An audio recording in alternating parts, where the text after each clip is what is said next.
사역했을 때 여름이 되면 청년들을 데리고 선교여행을 자주 다녀왔었습니다. 근데 선교여행을 준비하다 보면 가장 중요한 문제가 돈입니다. 돈이 충분히 확보돼야 더 많은 청년들이 편하게 쉽게 선교여행을 갈 수 있다 보니 언제나 여름마다 어떻게 하면 선교기금을 많이 모을까 이게 늘 고민이었습니다. 그래서 여러 가지 방법을 썼는데요. 그중에 기억에 남는 것은 2006년도 월드컵 시즌 때였는데 그때 선교기금으로 한 500만 원 정도가 필요해서 청년들과 그때 장사를 하기로 결정했습니다. 월드컵 때다 보니까 티를 만들어서 팔자. 그래서 티를 만들어서요. 월드컵 하는 날마다 시청에 몰려가서 티를 열심히 팔았습니다. 이게 한 장을 팔면 2만 원에 팔았는데 원가 빼면 15,000원이 남는 꽤 괜찮은 그런 장사였습니다. 많이 남겼을까요? 못 남겼을까요? 꽤 많이 남겼습니다. 그 짧은 기간에 300만 원을 순수익으로 남겼습니다. 200만 원만 더 모으면 되는 거죠. 그래서 나머지 200만 원은 주일마다 교회에서 커피 팔고 차 팔고 또 후원금을 받아서 다 채웠고요. 500만 원을 정말 만들어서 그것으로 선교여행을 했는데 근데 500만 원을 만들기까지 사실은 좀 많은 고생을 했습니다. 왜냐하면 월드컵 한다고 하면 시청에 다 몰려갔거든요. 많은 애들이. 한 20, 30명이 몰려가서 티를 판 거거든요. 그리고 또 후원도 받고. 그러다 보니 이게 선교 여행 가기 전부터 너무 많은 에너지를 쓴 겁니다. 지쳐갔고요. 이게 맞나? 라는 약간 비효율적인 것 같은 그런 느낌이 들었습니다. 그래서 그 다음에 갈 때는 좀 방법을 바꿨는데 어떻게 바꿨냐면 청년들이나 집사님, 장로님, 권사님들에게 이런 제안을 했습니다. 어차피 기금 마련을 위해서 돈도 써야 하고 또 교회에 나와서 수고해야 되는데 그러지 말고 한 달에 월급이 있으면 그 월급을 30등분해서 하루치를 그냥 내라. 이렇게 했습니다. 그러니까 월급이 300만 원이면 하루치가 얼마죠? 10만 원이잖아요.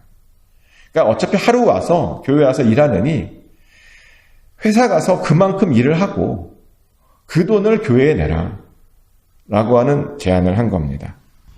좋은 생각 아닙니까? 교회 와서 수고하지 않고 각자 자리에서 수고해서 그것으로 돈을 내면 되니까 결정하고 결과는 굉장히 성공적이었고요. 굉장히 수고하지 않았는데 정말 금방 목표 금액이 도달했습니다. 가기 전부터 지치는 일도 없었고요. 그래서 많은 사람들에게 꽤 합리적인 방법이다라고 하는 칭찬도 들었습니다. 괜찮지 않습니까? 이 방법? 어차피 교회 와서 일하느니 직장에서 하루치를 내면 되는 거니까요. 근데 나중에 이제 선교여행 갔다 오고 나서 그것을 좀 점검해 봤는데 이것이 합리적이긴 했지만 꽤 좋은 방법은 아니었다는 것을 알게 되었습니다. 그 전에는 이제 많은 청년들을 다 동원해서 뭔가 팔고 으쌰으쌰 하는 분위기로 이끌었거든요. 그러니까 모든 교회의 분위기가 선교 여행에 집중되어 있었습니다.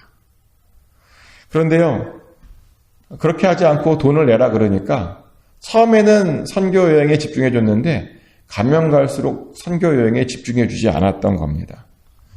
원래 선교 여행은 가는 사람들도 중요하지만 보내고 후원하고 기도해 주는 사람들도 중요하거든요. 근데 돈을 내라 그랬더니 이게 그런 분위기가 되지 않았습니다. 그래서 나중에 평가를 하기를 합리적인 것이 무조건 좋은 것은 아니구나 라고 하는 것을 이제 깨달았습니다. 목적에 따라서요. 합리적으로 보이는 것이 비합리적으로 될 수 있다라고 하는 것을 알게 된 겁니다. 왜 이런 이야기를 하냐면 오늘 본문에도 보면 비합리적으로 보이는 일과 합리적으로 보이는 두 가지 사건이 나오기 때문입니다. 하나는 요단강을 기점으로 동쪽에서 있었던 정복 사건이고요. 하나는 요단강을 기점으로 서쪽에서 있었던 정복 사건입니다. 요단강 동쪽에서는 아모리 족속의 왕 시온과 바산 왕 옥과 그 둘하고만 전쟁을 했고요.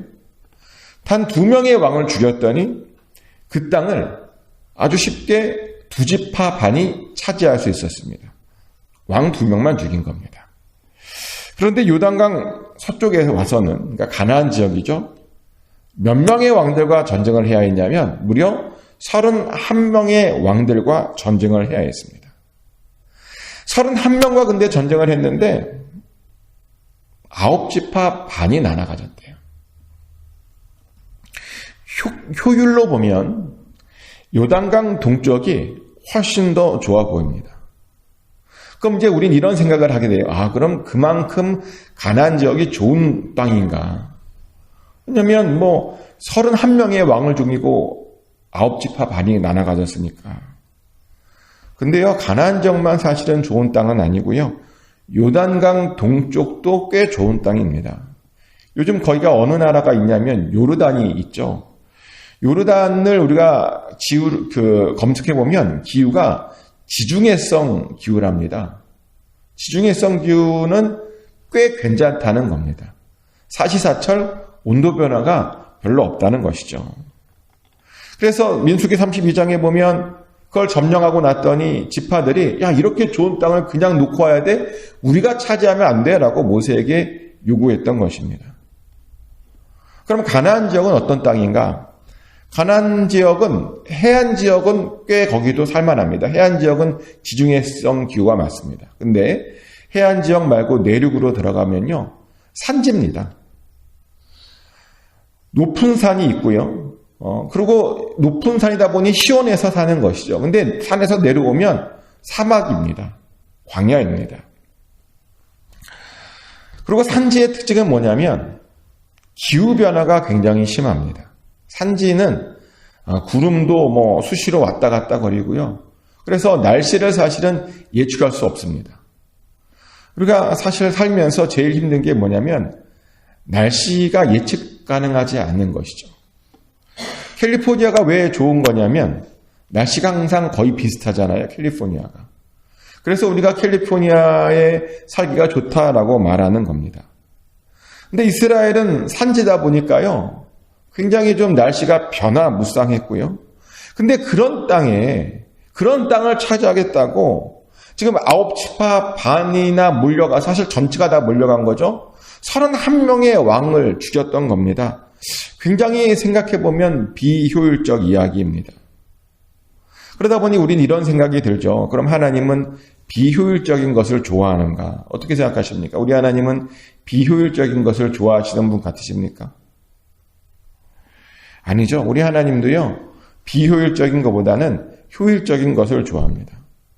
그것을 우리가 어떻게 아냐면 하나님께서 만들어 놓으신 이 세상을 보면 알 수 있죠.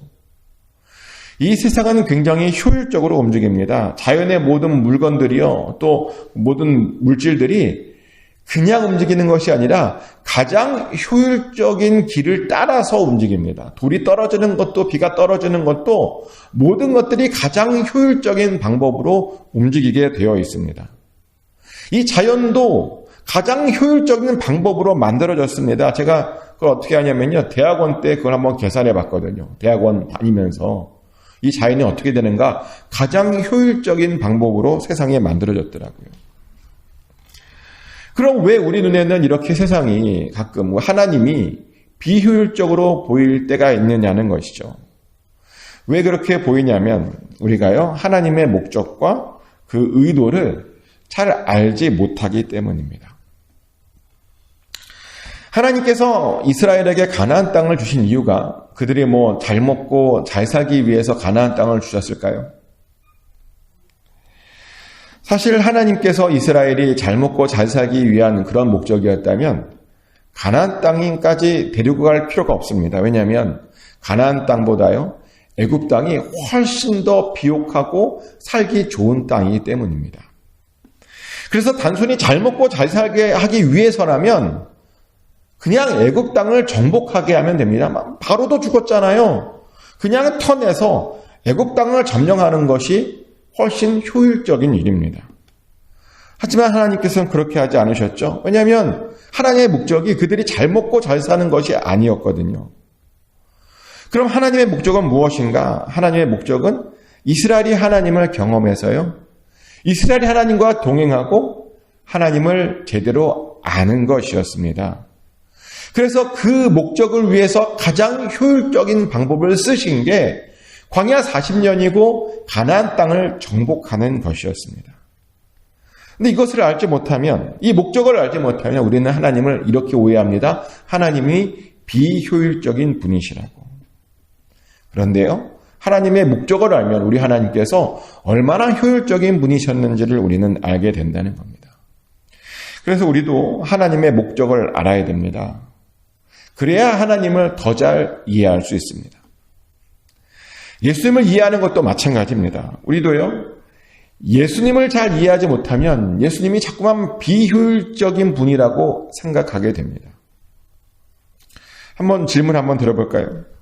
예수님께서 이 땅에 오신 이유가 그냥 모든 사람들, 많은 사람들을 구원하기 위한 그런 목적만이었을까요? 그냥 어떻게든 많은 사람들을 구원하기 위해서 이 땅에 오신 것일까요?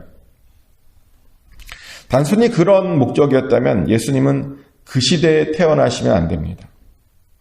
정말 어떻게든 많은 사람들을 구원시키는 것이었다면 사실은 요즘 태어나야 됩니다. 유튜브에서 당신의 능력을 한 번만 짠하고 보여주면 수많은 사람들이 예수님 믿겠다고 쫓아올 것입니다. 예수님 믿겠다고 막 열광을 할 겁니다. 근데 예수의 목적은 단순히 많은 사람들의 구원만이 아니었습니다. 사실 예수님의 가장 큰 목적은 뭐냐면요, 하나님의 나라였습니다. 예수님께서 세례를 받으시고 제일 먼저 외친 메시지가 뭐였죠? 회개하라, 천국이 가까이 왔느니라. 회개를 통해서 천국, 곧 하나님의 나라를 경험하게 하는 것이었습니다. 가장 큰 목적이요, 하나님의 나라였다는 겁니다. 그리고 실제로 예수님께서 우리에게 성령을 보내주셨고 그 성령을 통해서 하나님의 나라인 교회가 세워졌죠. 그 목적이 예수님의 뜻대로 이루어진 것입니다. 근데 왜 하필 그때였느냐? 지금 오시면 교회가 안 세워졌느냐? 어쩌면 그럴 수도 있어요. 왜냐하면 교회는 성령으로 세워져야 되는 거거든요. 교회 안에는 성령 하나님이 계셔서 성령의 다스리심을 통해 성령 하나님에 의해서 통치되어야 되는 겁니다. 그런데 만약 지금 성령이 오신다, 이 유튜브 시대에, 이 과학 시대에 성령이 오신다, 사람들이 성령을 제대로 믿었을까요? 예수님께서 인터넷으로 막 생중계되는데 사람들이 성령을 기다렸을까요? 아마 성령을 과학으로 우리가 따지려고 했을런지도 모릅니다. 어떻게 사람들이 이렇게 배우지도 않은 말을 하느냐 그러면서 과학적으로 접근했을런지도 모릅니다.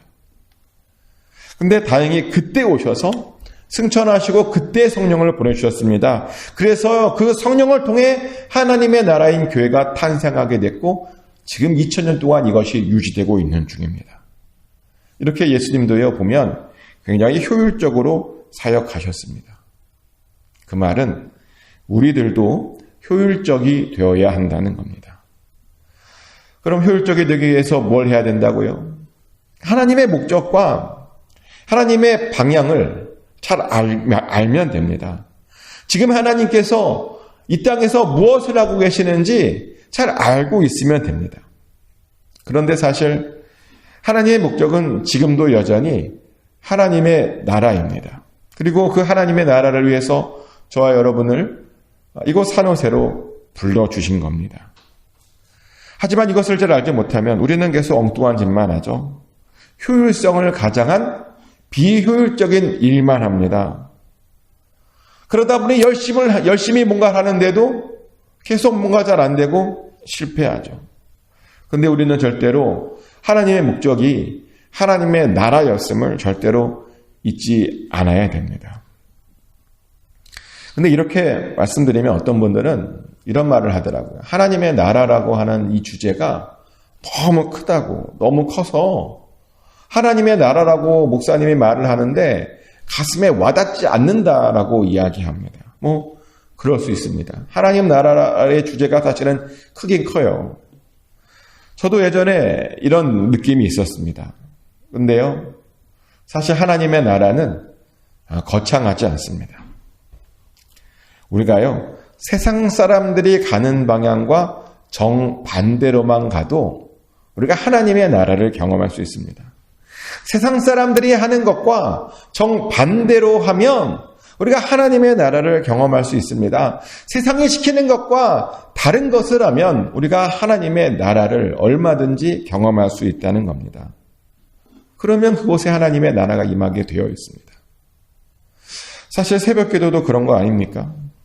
새벽마다 나가서 기도한다 그러면 사람들이 왜 이렇게 무식하게 신앙생활 하냐고 그래요. 세상 사람들, 잘 모르는 사람들은 왜 그 정도까지 신앙생활을 하느냐고 그래요. 우리 보고 비효율적으로 산다고 말합니다.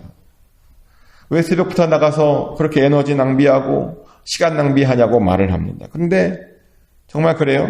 단순히 잘 먹고 잘 살기 위해서, 잘 지내기 위해서 새벽에 나온 것이라면 새벽 예배는 어떻게 보면 가장 비효율적인 일입니다. 왜냐하면 새벽에 나오면 피곤하거든요. 피곤합니다. 그래서 어떤 때는 좀 일을 잘 못할 때도 있습니다. 하지만요, 세상 관점에서는 비효율적인지 모르겠지만 하나님의 나라 관점에서 보면 새벽 예배만큼 가장 효율적인 일이 없습니다. 왜냐면요, 새벽만큼 주님을 가장 가까이 느낄 수 있는 시간이 사실은 없기 때문입니다. 새벽만큼 주님께서 우리에게 가까이 다가와 주시는 시간이 없기 때문입니다. 새벽만큼 우리의 기도에 그렇게 가장 강하게 역사해 주시는 그런 시간이 없다는 겁니다. 그래서요, 새벽은 그 어떤 시간보다 주님의 나라를 더욱 가까이 느낄 수 있는 그런 시간이라는 겁니다. 그래서요, 사실은 새벽 예배가 가장 효율적인 예배죠. 그런데 이런 새벽 예배 말고도 우리가요, 세상 사람들과 반대로 행동하면 얼마든지 하나님 나라를 더 많이 경험할 수 있다는 겁니다. 세상 사람들이 하라는 것과 반대로 하면 우리가 하나님을 더 친밀하게 느낄 수 있다는 겁니다. 그래서 우리는 그런 것을 찾아야 됩니다. 세상 사람들의 관점으로 효율, 비효율이 아니라 하나님 나라 관점으로 효율, 비효율을 따져야 된다는 겁니다.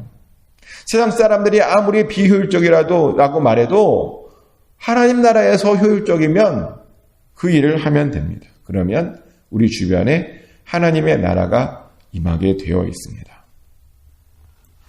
축복하는 것은 꼭 세상과 반대로 사셔서 하나님의 목적인 하나님의 나라를 날마다 경험하시기를 축복합니다.